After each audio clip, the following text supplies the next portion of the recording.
So, woo! Great morning. Man, got leg day in, got my gallon of water in with my CR7 for those electrolytes, and on here and Triple M with you guys, man. Fired up. Keep throwing your name and where you're from. Marty from Arizona, I see you. I see people from all over here. Keep throwing in the chat thread, you guys. It's really, really international. And without further ado, let's get into Tony Robbins sharing his top 10 rules for success, part 2. And get your notebooks ready for some live shares at the end. Let's get it. Give me a thumbs up if you can hear okay. Let's get it. When people ask, what does it take to succeed? The one answer I give them is hunger. That hunger is the greatest asset that you'll see in everybody from Richard Branson to Google or an Apple or Facebook, these giant companies. You got to become a master of your ability to turn on your determination or your creativity or your hunger or your passion or whatever it is it's going to take for you to get from where you are to where you really want to be. Intelligence is so valuable, but there are so many smart people that can't fight their way out of a paper bag. Hunger is that part of you that says, I will not stop. I will not get up. I will not settle for less than I can be or do or share or give. The number one thing that's going to change your life, the only thing that will change your life, change your business, change your money, change your relationship, is you must raise your standard. Now, I know that sounds boring, stupid, basic, but it's the truth. The only thing that changes our life long term is when we raise our standards. What does that mean? That sounds so boring and dumb. It means that all of us in life have things we want. We don't get what we want. We get what we have to have. Remember I said earlier, we all get what we tolerate in ourselves and other people. But when you're no longer willing to tolerate something, that's when your life changes. The difference in people is their standards, period. The difference in people is their standards, period. And what do I mean by standards? Everyone in the world has a list of things they think they should do. I should lose weight. I should work out. I should spend more time with my kids. I should work harder. I should make more calls. I should. And then you know what? People don't do their shoulds. And they get mad at themselves, and they what I call should all over themselves. They beat themselves up about it. What changes people is when your should becomes a must. When suddenly the thing you said should happen has to happen. That's when human beings change. It's like if you want to take the island and you're the head of the army and you want to take the island, the most powerful way to take the island is burn the boats. Because if there's no way to go back, it's amazing what happens when it's a must to do something versus a should. That's what makes human beings succeed. So you really have to decide. The most important decision is, do I want to be happy? Will I commit to being happy? More important than happy. Sometimes you'll be so happy you smile so much your face hurts, right? You need variety. Am I committed to living in a beautiful state even when it doesn't go my way? Even when it rains on my parade? Even when my biggest fear shows up? Because I can't control whether your husband or wife will live or die or get sick or leave you or get a divorce. I don't want any of that to happen to any human being. I hate suffering. I do anything I can to help people not suffer. But I can't control that. You can. There are people who have lost their arms, lost their sight. There have been people that have been through the most horrific experiences in life, and they found a way to still be happy because they've made the decision that life is too short to suffer. I've interviewed dozens and hundreds over the years, but dozens that have impacted my soul, that made me realize I can change this. I've just gotten used to it. I bought into the theory that this survival software that's constantly running and making you suffer, that's normal. No, that's what the mind will do.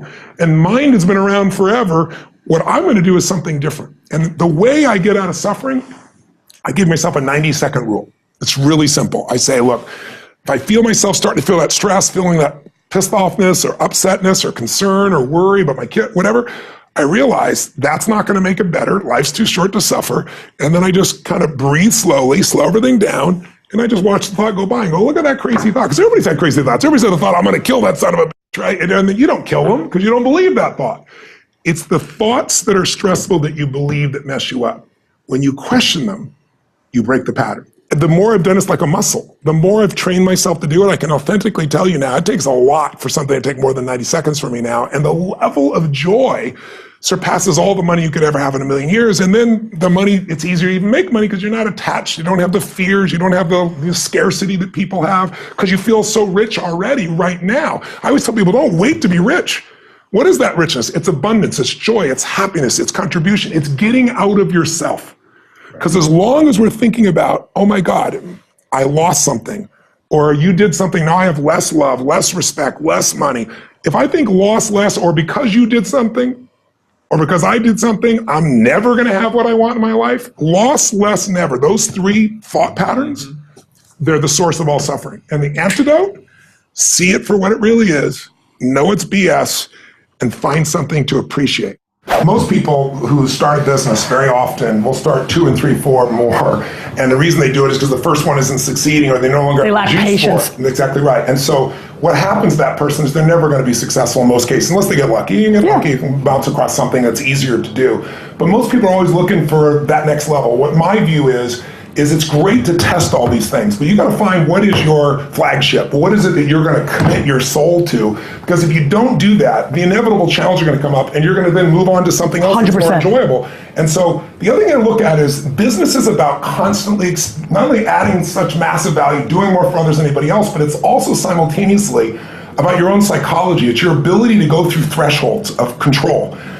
It's like, I can remember when I didn't have $50,000 to keep the doors open on my company. I had 12 employees and 11 wanted to quit because they hated the person running the show. And $50,000 would be like 500 million to me today. And I figured out how to get through that threshold. And once I did, like all the problems related to that were handled. I know you've done this as well. And then I had a $5 million lawsuit that was totally unfair and unjust. And I finally had just the amount of time, energy, and money I had to bite the bullet and do it. And $5 million was more than I could ever met. Then I had a partner who took a company that was losing $1 million a day and turned it to 1.5 billion in positive EBITDA. I'm not mentioning names, Amway. And he wanted me to join him in business with some other partners, not doing the multi-level side. Did the business, put in 10 million bucks. We all put in 10 million, it was 40 million in debt. But I signed joint and several, which I didn't understand in those days what that meant. And 2 of my partners were supposedly billionaires and they went broke. We bought some more companies. I ended up with $120 million in debt that I was on the hook for. No one else had any money. And I'm getting up to do a seminar wanting to throw up. It was a new threshold of control. So you know when you ski or you snowboard and you think you're just new at it and you think you're going down a blue or green and it turns out to be a double black. And you're like, yeah. And so you have 2 choices. One is you start to go down and you freak out and you're going to die. You slam on the ground and try to hang on for dear life. Or the other is, baby, you focus on where you want to go and you find a way to curve. You find a way to cut. And once you do it a couple of times, you get used to it. You have no more fear of that element. Now, my biggest one out of that led me to $1 billion. I have 31 companies now, to give you an idea, 7 different industries as diverse as like, stem cells to virtual reality. We have the exclusive to the NBA now in virtual reality, to give an example. I got 1,200 employees. We're on 3 continents, and we got $5 billion in sales. But I did that because I first stayed on one frickin' thing, exactly and I got so masterful at it. There is another level. The only reason you keep saying there isn't is you feel so exhausted about where you are. But life, the universe, or God is just testing you because there is another level. If this is good, giant jump to excellence, from good, poor to good to excellence. There's a level where all your dreams are realized. There's a level that you've always dreamed about. It is real. It has not gone away. But it takes that extra burst when you think there's nothing left. There's no way. You've tried everything 10 million times and you keep going. It's almost like God is saying, if you keep hitting this wall enough times, I will see that you will not stop, that you are filled with that level of determination, faith, and courage, and then the door opens and you get to that next level. But what most people don't know is the next level is just 2 millimeters above. And it's called outstanding, ladies and gentlemen, outstanding. What's it called? What's it called? What's it called? Outstanding, magnificent, unstoppable, extraordinary, not excellent. It's a different level. It's a level where you are not one of the best, you are the best. And you know what's amazing? You only have to be 2 millimeters more than everybody else and you get everything. You get the joy, the laughter, the fun, the family, the passion, the economics, the freedom, the spirit. It's all there. What Jerry Maguire called the Quan, baby. All of it. And it's just 2 millimeters above, and most excellent people give up because they're exhausted. And there's some people who go, the harder I hit it, the more I hit it, sooner or later it's going down, I'm not stopping. And when you do that enough, it pops open. If you're obsessed, you know what you want, you're taking massive action, maybe you modeled somebody, figure out the right action so you get there quicker, and you're executing, you still need a little grace. Some people call it luck, you could call it God, but I really believe that there's the part we do and then there's the part that comes to us. But I do know grace shows up a lot more when you do the first 2 steps on your own, and grace shows up a lot more when you acknowledge grace in your life, when you acknowledge that I was born in a world where I didn't have to build this internet that I can pull out of my pocket the answer to anything on earth. I'm driving on streets I didn't pave. I'm reading books I didn't have to write.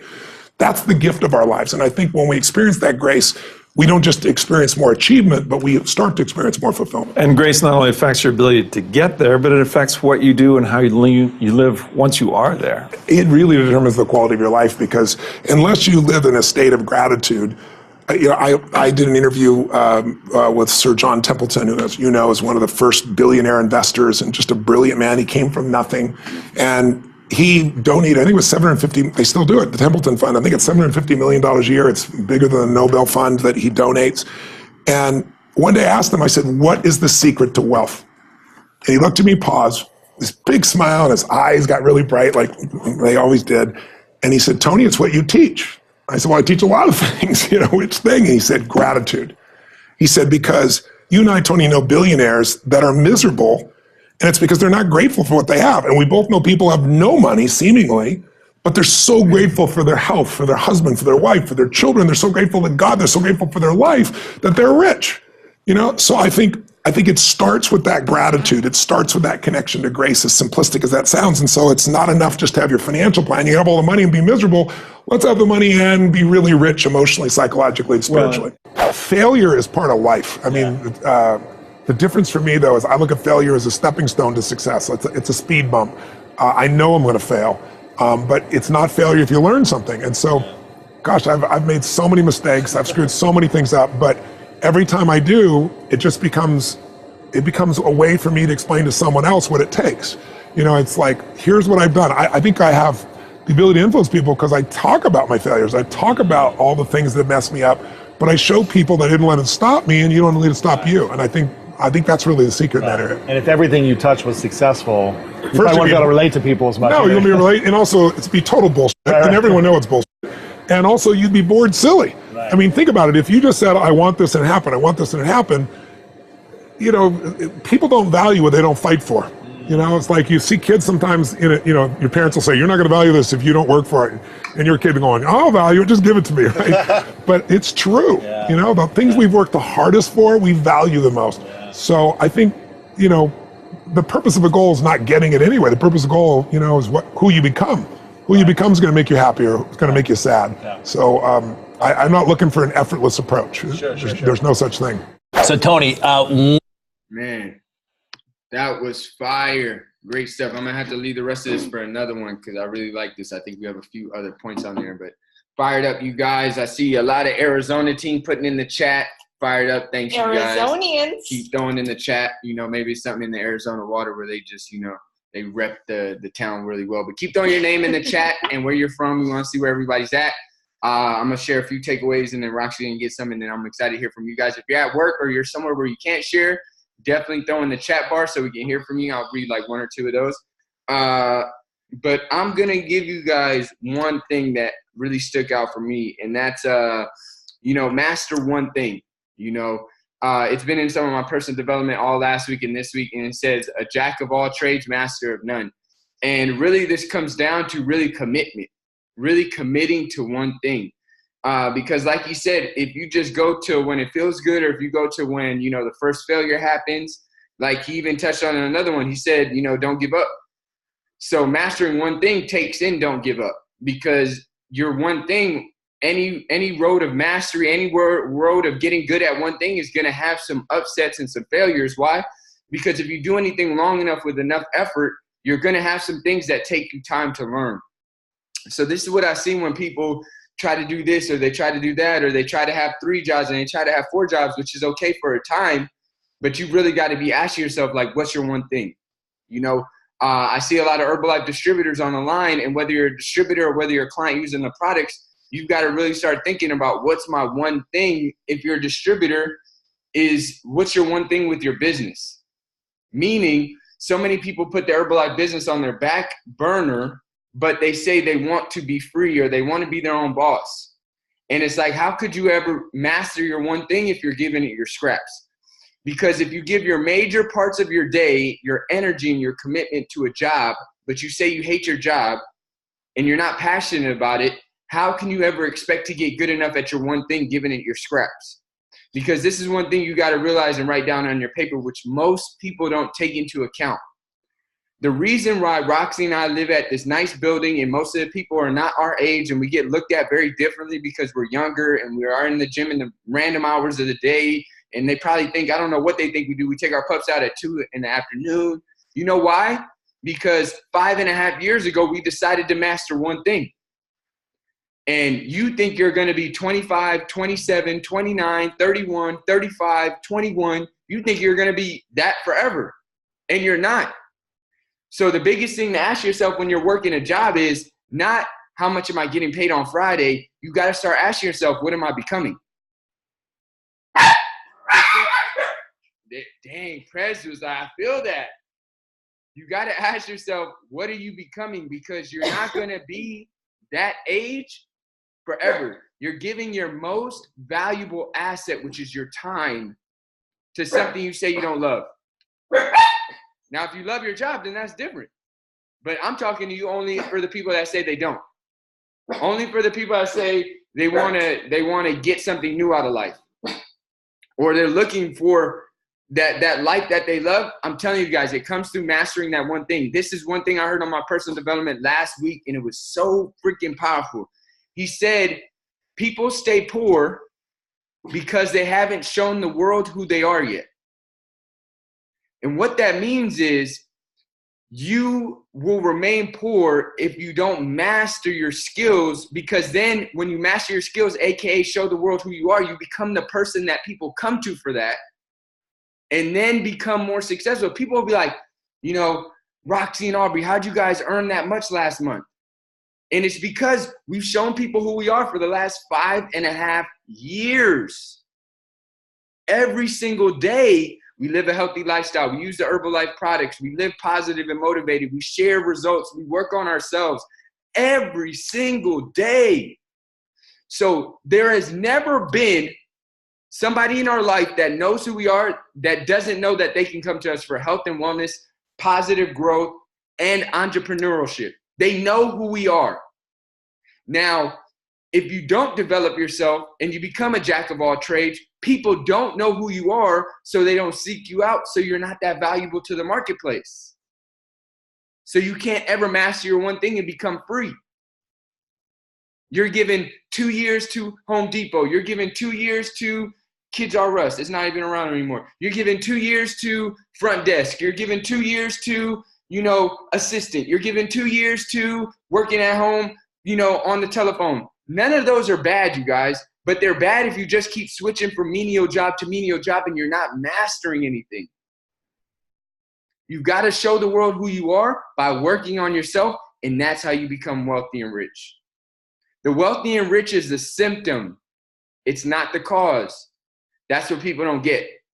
It's like saying when you have a cough, your cough is a sickness. No, you have something going on in your body, so your cough is trying to get the stuff out. When you're broke, that's the symptom. The cause is you haven't revealed who you are to the people around you to become that person they come to for it. That's all it is. I'm going to give you a tip. If you want to become the person that people come to for an Herbalife distributor, there's 2 things you got to do. Crazy results for yourself and your client, and grow your business to upgrade your lifestyle so people know that the business works. It's very simple, super simple. Don't overcomplicate it. Fired up. Rox, what you got? Man, After that, I don't know. I dropped some nuggets on you, I know. Not on me, but what's up, guys? So I'm gonna do it super fast so we can get some other shares. But I love when he was talking about the shoulds versus must. And I think that makes all the difference in whatever it is that you're pursuing. And like most people live in like the shoulds. I should do this, I should do that, but it doesn't become a must. And until it becomes a must, then things like absolutely change, you know?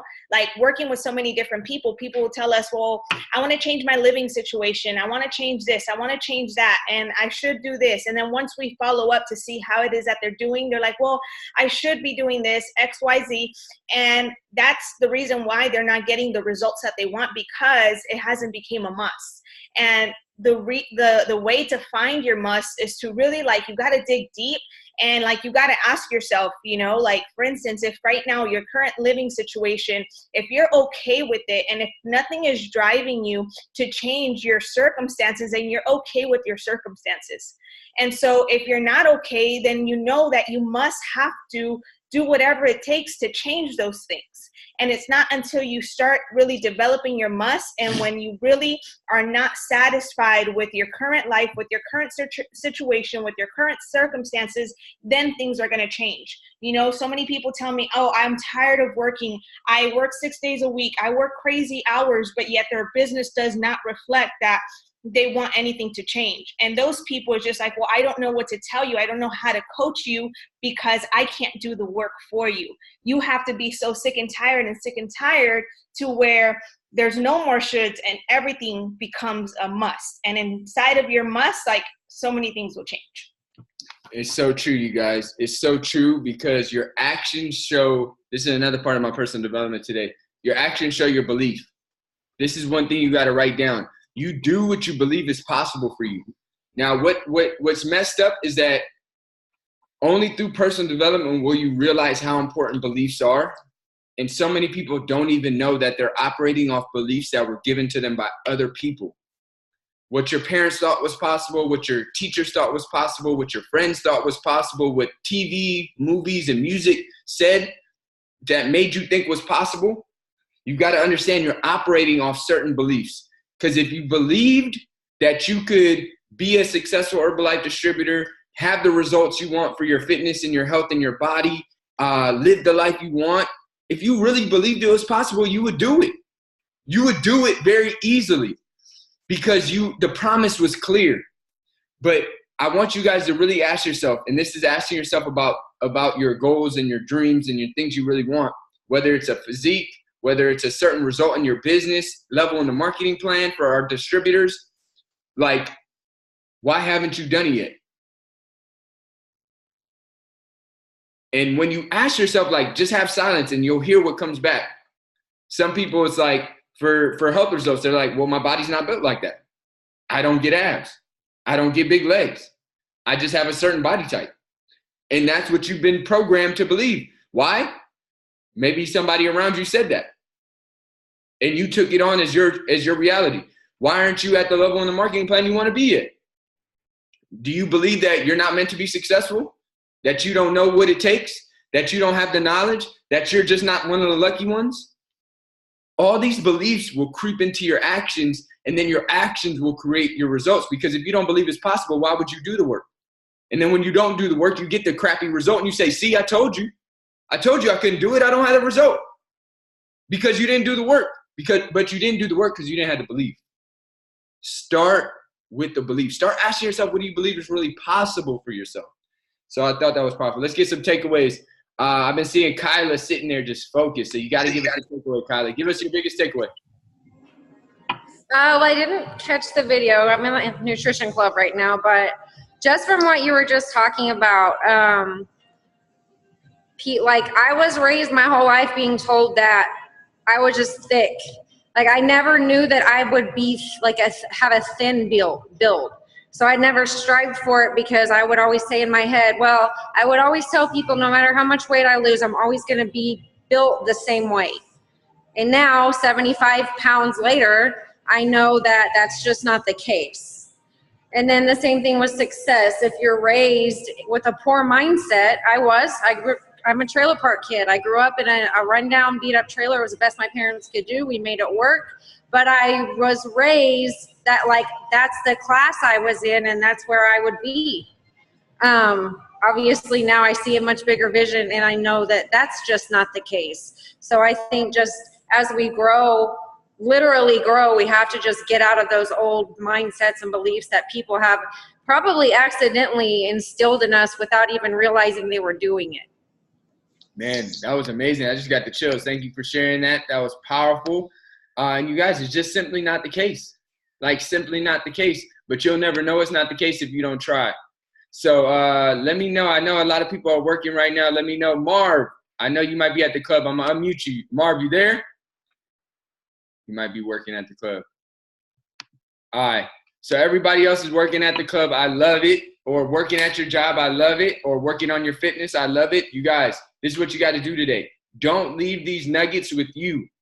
You got to share them on your social media, on your story, in your client and coach threads. Whatever it is, don't leave these with you. I'm about to do an IG video, like the IGTV. If you're recording long ways, you can upload it to your own IGTV channel. Why not?